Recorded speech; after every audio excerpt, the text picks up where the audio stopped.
महाराष्ट्र विधानसभा चुनाव की तारीखों के ऐलान के बाद प्रदेश में सियासी पारा चढ़ा हुआ है। इस बीच महायुति में सीट शेयरिंग को लेकर केंद्रीय मंत्री और आरपीआई के प्रमुख रामदास अठावले भी मुखर दिख रहे हैं। उन्होंने कहा कि डिप्टी सीएम और बीजेपी नेता देवेंद्र फडणवीस को हमने एक पत्र दिया था। हमने उसमें 21 जगह की मांग की थी। आरपीआई नेता ने ये भी कहा कि 21 में से 8-10 सीटें हमें मिलनी चाहिए। न्यूज एजेंसी एएनआई से बातचीत में रामदास अठावले ने कहा, किस पार्टी को कौन सी सीट मिलने वाली है ये अभी तक क्लियर नहीं है, लेकिन अभी देवेंद्र फडणवीस से हमारी बात हुई है। उन्होंने बोला है कि हम रिपब्लिकन पार्टी को कुछ सीटें देंगे। कितनी मिलेंगी ये अभी मालूम नहीं है, सीटें आगे पीछे हो सकती हैं।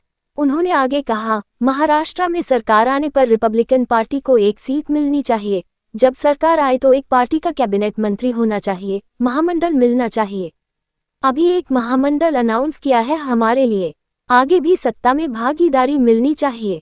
5-6 सीट तो आरपीआई को मिलनी ही चाहिए। हमारा सेटलमेंट हो जाएगा, हम महायुति के साथ रहेंगे। केंद्रीय मंत्री रामदास अठावले ने एमवीए पर तंज भी कसा। उन्होंने कहा, कितना भी आप शोर करो, महाराष्ट्र में महायुति का शोर है। महाराष्ट्र सरकार ने 2.25 साल में 900 नए फैसले लिए हैं। लाडली बहना योजना तो बहुत पॉपुलर बन गई है। सभी वर्गों को ध्यान में रखकर एकनाथ शिंदे की सरकार ने फैसले लिए हैं, इसलिए पूरा विश्वास है कि हम जनता के दरबार में जा रहे हैं। जनता जरूर हमें सत्ता में बिठाएगी। पीएम नरेंद्र मोदी के नेतृत्व में विकास के काम हुए हैं। जब उनसे पूछा गया कि क्या बीजेपी के सिंबल पर आरपीआई के उम्मीदवार चुनाव लड़ेंगे, इस पर उन्होंने कहा, इससे हमारी पार्टी का चेहरा नजर नहीं आएगा। नागालैंड और मणिपुर में मेरी पार्टी रिकॉग्नाइज्ड है।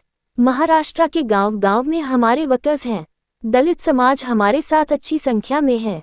इनका वोट ट्रांसफर करने के लिए रिपब्लिकन पार्टी को नजरअंदाज नहीं करना चाहिए। रिपब्लिकन पार्टी छोटी पार्टी है, लेकिन जिनके साथ रहती है उनको सत्ता मिलती है। उन्होंने आगे कहा, हम अपने सिंबल पर चुनाव लड़ना चाहते हैं। पूरे देश से मुझे रोज फोन आते हैं कि आपको कितनी सीटें मिल रही हैं। लोकसभा में हमें एक भी सीट नहीं दी तो उसका काफी नुकसान हुआ था। हमारी पार्टी ईमानदार लोगों की पार्टी है। हमारा अलायंस बीजेपी से है। बीजेपी के कोटे से हमें सीटें मिलनी चाहिए। एकनाथ शिंदे, अजित पवार और बीजेपी को मिलकर हमें 8-9 सीटें देनी चाहिए।